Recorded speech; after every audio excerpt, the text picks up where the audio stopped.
बात कही। उन्होंने कहा कि हम लोग जिंदगी किसी से प्यार करते हैं, फिर झगड़ा करते हैं, लड़ते हैं, सफल होते हैं, किसी को हराते हैं, किसी से हारते हैं तो नफरत पाल लेते हैं, हराते हैं तो ये भाव मन में आता है कि मैंने हरा दिया, मैं विजेता हूँ। इसी सब तिकड़म भरे अनुभवों को हम मिला के एक शब्द बोलते हैं जिंदगी, लाइफ। लेकिन कभी कभी ऐसा होता है जिंदगी में कि अचानक कोई इंसिडेंट होता है। वो इंसिडेंट क्या होता है, जैसे मान लीजिए कि मैं और मेरा दोस्त सड़क पे जा रहे हैं, अचानक एक ट्रक की कार ब्रेक फेल हुई, उसे टक्कर मारी और मेरे साथ जो मेरा दोस्त था उसकी मौत हो गई और मैं बच गया। अब जो मुझे एहसास होगा, उस एहसास का मतलब है नथिंगनेस, शून्यता। उस मोमेंट पे, उस क्षण में ये लगता है कि क्या है जिंदगी में ऐसा, और मैं जो इकट्ठा करने में लगा हूँ, मैं जो ताकत के पीछे भाग रहा हूँ, मैं जिस 8 साल बाद की प्रमोशन के लिए अभी से रात दिन जुटा हुआ हूँ, ये सब तो 1 सेकंड का खत्म होने का वाला खेल है। जिस जिंदगी का 1 सेकंड बाद का अता पता नहीं है, भरोसा नहीं है, कल सुबह मैं उठूंगा भी या नहीं ये भी नहीं पता है, और मैं ऐसी ज़िंदगी जी रहा हूँ जो 10 साल बाद मैं ये बन जाऊँगा, 18 साल बाद मेरी प्रमोशन ये होगी, मैं सेक्रेटरी बन जाऊँगा या मैं हाई कोर्ट के जज बन जाऊँगा। इस अनुभव में जो लोग थोड़े ज़्यादा सेंसिटिव हैं, संवेदनशील हैं, वो इस अनुभव को झेल नहीं पाते और उनके लिए इसी बिंदु पर टर्निंग पॉइंट आता है और वो जीवन का रास्ता मोड़ लेते हैं कि जब जीवन में कुछ भरोसा नहीं तो मैं इन निरर्थक चीज़ों के पीछे क्यों भागता रहूं? क्यों ना मैं किसी ऐसी सार्थक चीज़ की तलाश करूं जो अंततः मुझे सुकून देती हो। और हम जीवन क्यों जीते हैं? मैं दर्शन विषय का विद्यार्थी हूँ, पढ़ाता भी हूँ। भारत के, दुनिया के सब दार्शनिकों को पढ़ने पढ़ाने की प्रक्रिया में मैंने पाया कि अंततः सभी के मन में एक ही बात है, अलग अलग शब्दों से कहते हैं, और वो ये है कि जीवन का अंत इसी बात में है कि मुझे सुकून मिले, मुझे आनंद मिले, मुझे सुख मिले। और सारे भौतिक सुखों के बाद देश की राजधानी की सारी ताकत को देखने समझने के बाद अगर उससे ज़्यादा सुकून बारडोली के आश्रम में है, तो इसका मतलब है कि जीवन का सही अर्थ तो यहाँ आके खुलेगा, वहाँ तो नहीं खुलेगा। तो मैं बहुत कृतज्ञ हूँ सिंघवी साहब का, डॉक्टर साहब का। कहाँ गए डॉक्टर साहब? हाँ, डॉक्टर साहब आपका बहुत कृतज्ञ हूँ कि आपने, अब मैं आपसे कोई काम नहीं बोलूँगा कि मुझे इलाज करवा दीजिए, वो मैं कभी नहीं बोलूँगा।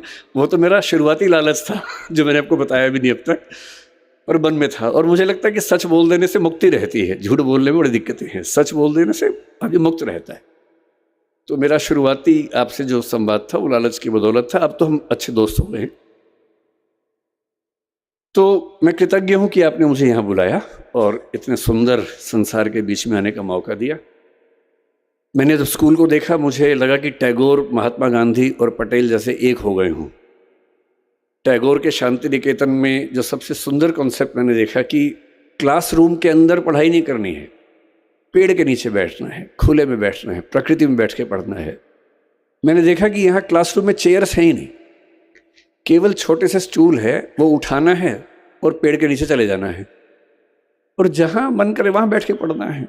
क्यों एक 4 दीवारी के अंदर बैठ के ही हम पढ़ाई करेंगे? महात्मा गांधी ने एक बहुत अच्छा विचार दिया था बुनियादी तालीम का, बुनियादी शिक्षा का, जो स्वावलंबन में जोर देता है, स्किल्स की ट्रेनिंग पर जोर देता है, मातृभाषा में शिक्षा पर जोर देता है। और मैंने पाया कि वो सारे के सारे सिद्धांत इस स्कूल के अंदर ठीक वैसे ही चल रहे हैं। और सरदार पटेल का तो आशीर्वाद जैसा आश्रम को मिला ही है, तो उनके प्रति तो कृतज्ञ होना वैसे भी बनता है। दूसरा, मैं थोड़ा सा मुरारी बापू साथ में हैं, उनका जिक्र करके फिर मैं अपने मूल विषय पे आता हूँ, सरदार पटेल पर। मेरा आज तक ऐसा सौभाग्य नहीं हुआ कि मैं किसी कथा में जाके सुन सकूं, और मैं बहुत संदेह करने वाला व्यक्ति हूं, मैं बहुत विश्वास करने वाला व्यक्ति हूं नहीं। मैं ईश्वर को लेके भी उतना आग्रही नहीं हूं। मुझे फिलॉसफी पढ़ते पढ़ते ज़्यादा संदेह मन में रहता है, बहुत ज़्यादा। ईश्वर भी हैं वाले मेरे मन में बहुत ज़्यादा चलते हैं, पर मैं नास्तिक नहीं हूँ, मैं अज्ञेयवादी हूँ। अज्ञेयवाद का मतलब होता है कि मुझे पता नहीं ईश्वर हैं या नहीं हैं तो कैसे हैं, पर मैं संभावना मानता हूँ कि वो हैं, और अगर दुनिया चल रही है तो हो सकता है कि उन्हीं की बदौलत चल रही होगी। इस संभावना को मानता हूँ। मैं ये भी महसूस करता रहा हूँ कि जो संत का एक सुंदर अर्थ होता है, मैं संत कबीर का बहुत सम्मान करता हूँ। मैंने कबीरदास को अच्छे से पढ़ने का प्रयास किया है और बहुत प्रेरित होता हूँ उनसे, उनकी बातों से सीखता हूँ। संत रैदास को मैंने अच्छे से पढ़ने का प्रयास किया, कई बार किया। तो मैं अक्सर सोचता हूँ कि संत का मतलब क्या होता है। तो एक बार एक किताब में मुझे बड़ी सुंदर बात मिली। एक उम्र तक मेरा थोड़ा सा लेफ्टिस्ट आइडियोलॉजी की तरफ काफ़ी झुका हुआ था, तो मुझे धर्म, संत, इन सब से लगभग अरुचि सी थी। नफरत तो नहीं कहूँगा, पर अरुचि जैसा भाव रहता था। मेरे पेरेंट्स भी परेशान थे क्योंकि मैं कुछ अतिवाद के रास्ते पर उस समय चलता था। मुझे लगता था कि संत वो लोग हैं जो दुनिया के संघर्षों को छोड़ के भाग गए हैं। अरे भाई, मैं बुद्ध को पढ़ता था, महावीर, वर्धमान महावीर को पढ़ता था। मुझे लगता था कि क्यों ऐसा करते हो भाई, सब लोग स्ट्रगल कर रहे हैं, रोजी रोटी का संकट सबके सामने है, सबके बच्चे हैं, उनकी शादी होगी नहीं होगी, करियर होगा नहीं होगा, इतना इतना स्ट्रगल है। उस स्ट्रगल से हम तटस्थ हो जाएं, ये मुक्ति कैसे हो सकती है। फिर एक बार मेरे हाथ में किताब लग गई, क्योंकि मुझे किताब पढ़ने का शौक है और मेरे सबसे अच्छे दोस्त अगर कोई हैं तो किताबें ही हैं। और एक किताब इसी विषय पर मैंने पढ़ी कि संत होने का मतलब क्या होता है। तो उसमें बड़ी सुंदर एक व्याख्या थी कि संत वो नहीं है जो दुनिया की मुख्य धारा से भाग गया है। संत वो है जो जानता है कि अगर वो मुख्य धारा में उतर गया तो शायद सबको हरा देगा, पर वो उतरने से पहले ही जानता है कि सबसे जीत के भी कुछ हासिल नहीं होगा। और इसी बात को कुछ और लोगों ने दूसरी भाषा में कहा, the most interesting thing about the rat race is that even if you win you are still a rat. चूहों की दौड़ की सबसे रोचक बात यह है कि अगर आप जीत भी जाएं तो भी चूहे ही रहते हैं। और जिससे समझ लिया कि चूहा होना ही नहीं है, तो चूहों की दौड़ में दौड़कर किसको जीत के दिखाना है। अगर मैं जीत के दिखा भी दूं, अगर मैं जीत के दिखा दूं, किसको दिखाना है। क्या कोई इतना महत्वपूर्ण है कि उसको दिखाने के लिए मैं अपने 10 साल खराब कर दूं या 20 साल खराब कर दूं? क्यों दिखाऊं? और अंततः तो साक्षी भाव से खुद को ही देखना है। और यदि मैं अपनी चेतना के सही रास्ते पे नहीं हूं तो दुनिया की नज़र में कितने भी सही रास्ते पे हूं, वो सही रास्ता कैसे हो सकता है। मेरा सही रास्ता तो मेरी चेतना, मेरी अंतरात्मा तय करेगी। और यदि मेरी अंतरात्मा इस बिंदु पर सुकून महसूस करती है कि मुझे उस चूहों की दौड़ में शामिल होना ही नहीं है, तो नहीं होना है। और मैं कल से, मुझे डॉक्टर सिंघवी साहब ने कई जिक्र किए बापू के, कि कैसे उनकी कथा में लोग, और गुजरात के लोग कितने दानी हैं वो भी पता लगा। सूरत के बारे में विशेष रूप से पता लगा कि 50 करोड़ 100 करोड़ का दान हुआ, एक अस्पताल बन गया।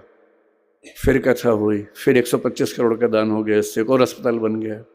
इतना कंट्रीब्यूशन तो बड़े बड़े मंत्री, नेता और IAS नहीं कर पाते हैं। तो उससे लाख गुना अच्छा है कि हम संत बन के ही अपना काम करें और समाज के लिए जो कर सकते हैं वही करें। तो मैं बापू बहुत कृतज्ञ हूँ कि मैं तो इस लालच में था कि मैं ज़्यादा सुनूंगा, पर मुझे बताया गया कि मुझे सुनाना ज़्यादा है, सुनना कम। ये वैसे ज़्यादती है, बहुत बहुत ज़्यादती है आपकी कि मुझे ज़्यादा समय दिया आपने और बापू कम बोल रहे हैं। इसका उल्टा होना चाहिए था, पर ठीक है, आपने अपना कुछ मुझे सोची होगी इसके पीछे। अब मैं सरदार पटेल पर आता हूँ, जो मेरा मूल विषय है। सरदार पटेल के बारे में आजकल जब लोग बोलते हैं तो एक अजीब सा भाव बहुत प्रचलित हो गया है कि जब तक हम महात्मा गांधी और नेहरू जी की 4 बुराइयां ना कर दें, लोग वो सोचते हैं कि पटेल की तारीफ हो नहीं पाई ठीक से। तो मैं उस तरह का आदमी नहीं हूं, मैं पहले स्पष्ट कर रहा हूं। आप अगर ये उम्मीद कर रहे हैं कि मैं गांधी जी को 4 लाइनें सुनाऊंगा और नेहरू जी के बारे में 4 गलत बातें बोलूंगा, मैं ऐसा नहीं करूंगा। मेरा मानना है कि एक बहुत बड़ी लड़ाई एक व्यक्ति नहीं लड़ता है, एक टीम लड़ती है। और टीम में हर व्यक्ति का अपना चरित्र होता है, अपना व्यक्तित्व होता है, अपनी भूमिका होती है। हम ये नहीं कह सकते कि एक ही व्यक्ति पर्याप्त था, बाकी सब यूं ही थे, ऐसा नहीं। सबकी अपनी अपनी महत्ता थी, अपनी भूमिका थी। एक बहुत बड़े रंगमंच पे हर व्यक्ति का अपना किरदार होता है और उस किरदार को करीने से निभाना, यही उसकी महानता होती है। मैं ये ज़रूर मानता हूँ कि सरदार वल्लभ भाई पटेल जितने सम्मान के हकदार थे उतना हमारी पीढ़ियों ने उनको दिया नहीं। ये हमारी पीढ़ियों पर लानत की बात है, ये मैं ज़रूर मानता हूँ और ये हमें सुधारना चाहिए। क्यों सुधारना चाहिए? मैं कुछ ऐसी बुनियादी बातें आपसे कहूँगा। क्योंकि मैं यूपीएससी के लिए पढ़ता पढ़ाता हूँ तो इतिहास पर लंबा लेक्चर देना तो सामान्य बात है, पर आज जो ऑडियंस है, मैंने पूछा पहले कौन लोग रहने वाले हैं, तो बताया कि स्कूल के बच्चे होंगे, कुछ समाज के लोग होंगे। तो मैं ये मान के आया था कि हमें बहुत आसान बातें करनी है, मुश्किल बातें नहीं करनी है। मुझसे कोई पूछे कि सरदार पटेल को आप किस रूप में देखते हैं, बल्कि आज से 4-5 साल पहले मेरी माताजी का देहांत 2018 के अंत में हुआ, नवंबर में। और जब ऐसा हुआ तो स्वाभाविक सी बात है कि मेरे पिताजी, जिनकी उम्र लगभग 80 साल है, वो काफ़ी अकेले हो गए थे, टूट से गए थे। वो भी बहुत एक्टिव हैं, पढ़ते लिखते हैं, किताब हर महीने एक किताब लिखते हैं, एक मैगज़ीन निकालते हैं। मुझसे ज़्यादा युवा हैं, मैं तो उनकी तुलना में बूढ़ा हूँ। तो मैंने उनसे पूछा अगले साल, मैंने कहा पिताजी आपका जन्मदिन आने वाला है, मतलब माताजी की मृत्यु के शायद 3 महीने बाद की बात, 2 महीने बाद की बात है। तो मैंने कहा आपका जन्मदिन आने वाला है, आप क्या चाहते हैं, कैसे मनाएं? मुझे लग रहा था कहीं वो ये ना कहे कि मेरा मन नहीं है मनाने का या कुछ ऐसा। उन्होंने कहा कि मुझे ना जो सरदार पटेल की प्रतिमा बनी है वहाँ ले चलो। तो मेरे मन में इच्छा थी ही, इसी बहाने उनका मन भी बहला, तो हम वहाँ गए। और वहाँ जो बच्चा उस समय एसडीएम था, उससे बड़ा सहयोग किया। आज वो बल्कि आया भी है, शायद मुझसे मिलने भी मिलेंगे मुझे, वो थोड़ी देर में आएंगे। मेरे बड़े अच्छे दोस्त बन गए वहाँ उस दिन सब लोग। उस दिन मैं म्यूज़ियम देखा। करमसद तो मैं अपने पिताजी और माँ दोनों को लेके गया था, पत्नी भी गई थी, सब लोग गए थे उनका घर देखने के लिए। तो कोई मुझसे पूछता है कि सरदार पटेल को लेकर आपके मन में क्या भाव सबसे पहले आता है? मेरे मन में एक ही भाव आता है कि नेतृत्व का जो गुण किसी व्यक्ति में सबसे बेहतर हो सकता है, सबसे बेहतर हो सकता है, उसकी साक्षात मूर्ति देखनी है तो मैं सरदार पटेल को याद करूंगा। अगर मुझे किसी एक व्यक्ति का नाम बोलना हो तो सरदार पटेल का नाम बोलना चाहूँगा। क्यों बोलना चाहूँगा? उसकी वजह अलग हैं, शायद वो वजहें थोड़ी सी इतिहास में आपको अलग लगें, पर मैं आपको 2-3 वजहें बता के बात समाप्त करूँगा। और क्योंकि मुरारी बापू हैं, राम कथा वो करते हैं, तो मैं बीच बीच में भगवान राम का जिक्र भी लाऊंगा ताकि थोड़ा सा पर्सपेक्टिव और सही तरीके से हम समझ सकें। भगवान राम के बहुत सारे रूप हैं। वाल्मीकि के रामायण में अलग रूप है, भवभूति के उत्तर रामचरित में अलग रूप है। उसके बाद गोस्वामी तुलसीदास ने जब लिखा रामचरितमानस, उसमें काफ़ी नया रूप वो लेके आए। और जो अवतारी राम थे वो मर्यादा पुरुषोत्तम राम बनकर हमारे सामने आए। और जिन राम को हम जानते हैं वो आमतौर पे गोस्वामी तुलसीदास ने जिस राम के चरित्र का निर्माण किया उनको हम ज़्यादा जानते हैं। मैं हिंदी साहित्य का विद्यार्थी भी हूँ, हिंदी साहित्य में उसके बाद भी चीज़ें होती रही हैं। 20वीं सदी की शुरुआत में महात्मा गांधी के समय में ही मैथिली शरण गुप्त ने साकेत लिखा, उसमें राम का नया रूप सामने रखा, जिसमें वो प्रश्न कर रहे हैं, राम तुम ईश्वर हो मानव नहीं हो क्या, या राम तुम मानव हो ईश्वर नहीं हो क्या? और वो कह रहे हैं कि हे राम, इस देश को मत भूलना, राम तुम्हें यह देश न भूले, धाम धरा धन जाए भले ही, यह अपना उद्देश्य न भूले। और भगवान राम राष्ट्रभक्त नायक के रूप में उभरते हैं साकेत नाम की रचना में 20वीं सदी की शुरुआत में। फिर 1936 में हिंदी के सबसे बड़े कवि निराला राम की शक्ति पूजा एक कविता लिखते हैं। वहाँ फिर राम का एक नया चेहरा सामने आता है, बहुत ही उदात्त स्वरूप, सबलाइम स्वरूप, गरिमा से भरा व्यक्तित्व। फिर आज़ादी मिलने के बाद नरेश मेहता ने एक और पुस्तक लिखी, संशय की एक रात। वो राम के एक और रूप को सामने लेके आता है, जिसमें राम को दुविधा है, और एक बड़े व्यक्ति को दुविधा होनी चाहिए। उनको दुविधा ये है कि सीता की मुक्ति तो मेरी निजी लड़ाई है, मेरी पत्नी का अपहरण हुआ तो लड़ना मेरा धर्म बनता है, लेकिन उस लड़ाई में मैं इस पूरे समाज को, पूरी सेना को झोंक दूं, ये उचित है या अनुचित है? और रात भर वो इस दुविधा में रहते हैं और उसके बाद उनको इस प्रश्न का सही उत्तर मिलता है और उसी बिंदु पर संशय की एक रात पूरी कविता समाप्त होती है। तो मुझे जो पूरी भारतीय परंपरा में एक सबसे महान आदर्श नजर आता है अलग अलग रूपों में, वो भगवान राम का है। और मैं महसूस करता हूं कि जब हम पटेल को समझें और थोड़ा सा दोनों व्यक्तित्वों की तुलना करके समझें तो बात और गहरे से हम महसूस कर सकते हैं कि पटेल का पटेलत्व राम के रामत्व के कितना नज़दीक है, इन दोनों में कितनी गहरी समानताएं हैं। एक प्रसंग से बात शुरू करते हैं, जिस प्रसंग पर लोग नाराज रहते हैं, पर मैं यह नाराजगी जाहिर करने नहीं आया हूं। मैंने आपसे पहले ही कहा कि मैं ना नेहरू जी के बारे में एक गलत वाक्य बोलूंगा, ना गांधी जी के बारे में बोलूंगा। और पटेल जी को महान होने के लिए इसकी जरूरत नहीं है कि हम किसी को नीचा करके दिखाएं, वो वैसे ही बहुत बड़े हैं, किसी को मैं छोटा क्यों करूं उसके लिए, है ना। भगवान राम का प्रसंग ये है कि वो भी युवा होने के कगार पर हैं और उनके पिता राजा दशरथ कह रहे हैं कि बेटा, मेरी इच्छा है कि अब तुम राजा बनो। राम खुद नहीं कह रहे हैं, दशरथ कह रहे हैं। राम तो यहां तक कह रहे हैं कि पिताजी ये उचित बात नहीं है, हम 4 भाई हैं, कहने कहने का उम्र का अंतर है, एक ही दिन तो पैदा हुए थे, आधे 1 घंटे के अंतर को बड़ा भाई छोटा भाई क्या होता है, सब साथ साथ पैदा हुए थे। जन्म में एक संग सब भाई, भोजन शयन केली करिकाई, वो पूरा चौपाई कहते तुलसीदास जी। बिमल बंस यह अनुचित एकू, बंधु बिहाई बड़े ही अभिषेकू। इतने महान वंश में ये उचित बात नहीं है कि अभिषेक सिर्फ मेरा हो रहा है। क्यों भाई? बड़प्पन यही तो है कि जब सत्ता चरणों में रखी हो तब कोई कहे कि मुझे क्यों, मैं क्यों राजा बनूं। और पिता समझा रहे हैं कि बेटा, तुम संयोग से सबसे बड़े तो हो ही भाई, आधे घंटे का भी अंतर है तो बड़े तो हो ही ना भाई। और तुम्हारा व्यक्तित्व भी ऐसा है कि मेरे पास हर जायज वजह है कि मैं तुमको राजा बनाऊं, तुम बस मना मत करना। तब राम कह रहे हैं ठीक है, आप कह रहे हैं तो मैं आपकी बात कैसे टाल सकता हूं। राम के राज्याभिषेक की तैयारियां चल रही हैं और यदि हम राम को मनुष्य थोड़ा सा बना के देखें, केवल भगवान ना समझें, तो हम सोच सकते हैं कि उनको भी कुछ कुछ तो उत्सुकता हो ही रही होगी, अच्छा लग ही रहा होगा कि अब मैं राजकाज संभालूंगा। शायद सीता और राम के बीच में बातें भी होती होंगी, सीता कहती होंगी आप राजा बनेंगे, मुझे भूल तो नहीं जाएंगे। राम कहते होंगे कैसी बात करती हो। ऐसी बातें होती होंगी, चुहलबाजी तो पति पत्नी में होती है, होती होगी, उनमें भी खुशी का माहौल होगा। और अचानक एक प्रसंग घटता है।